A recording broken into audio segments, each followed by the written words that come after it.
नरेंद्र मोदी का दोस्त अडानी बांग्लादेश को बिजली सप्लाई करता है। आप इसे भारत की बिजली चोरी करके अडानी बांग्लादेश को पहुंचाता है।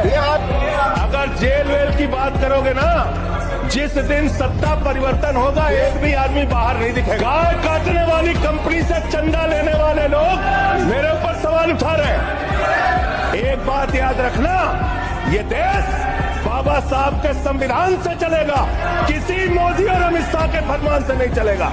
याद रखना। इंडिया में सबसे ज्यादा इलीगल ड्रग्स अडानी पोर्ट्स पर स्मगल होते पकड़े जाते हैं। ये मैं नहीं कह रही हूँ, ये गवर्नमेंट ने खुद पार्लियामेंट में रिवील किया है और ये खबर आपको कोई न्यूज चैनल नहीं बताएगा। तो पिछले 5 साल में इंडियन पोर्ट्स पर करीब 11,000 करोड़ के इलीगल ड्रग्स सीज हुए हैं। इनमें से 57% या 6,000 करोड़ के ड्रग्स सिर्फ अडानी के एक मुंद्रा पोर्ट पर मिले हैं। आपको याद होगा 2021 का वो इन्फेमस केस, जब सिर्फ एक सीजर में अडानी के मुंद्रा पोर्ट पर करीब 3,000 किलोग्राम हेरोइन पकड़ा गया था। एनआईए ने तो इस पर ये तक कह दिया है कि इन ड्रग्स के प्रोसीड्स पाकिस्तान बेस्ड लश्कर तैयबा ने एक्टिविटीज फंड करने के लिए यूज किए हैं। फिर 2022 में भी अडानी के इसी पोर्ट पर 250 करोड़ का सीज हुआ था। उसी साल कपड़ों के रोल्स में छुपा 75 केजीज हेरोइन भी अडानी के इसी पोर्ट पर सीज किया गया था। इनफैक्ट इन सब की वजह से हमारे देश के सबसे ज्यादा ड्रग सीजर्स गुजरात में हुए हैं। यहाँ ये भी जानना जरूरी है कि अडानी इंडिया के बिगेस्ट पोर्ट ऑपरेटर्स हैं और इंडिया का 1/4 से ज्यादा कार्गो अडानी पोर्ट पर हैंडल किया जाता है। तो जहाँ सबसे ज्यादा कार्गो ट्रैफिक है, वहाँ स्मगल गुड्स आने के चांसेस भी बढ़ सकते हैं। अब अडानी ग्रुप ने तो ये कह दिया है कि बाय लॉ एक पोर्ट ऑपरेटर के पास किसी भी कार्गो को खोलकर एग्जामिन करने की पावर है ही नहीं और ये सिर्फ गवर्नमेंट अथॉरिटीज कर सकती हैं। पर फिर सवाल ये उठता है कि हमारे देश में इतने बड़े स्केल पर हो रही इलीगल स्मगलिंग की रिस्पॉन्सिबिलिटी आखिर लेगा कौन?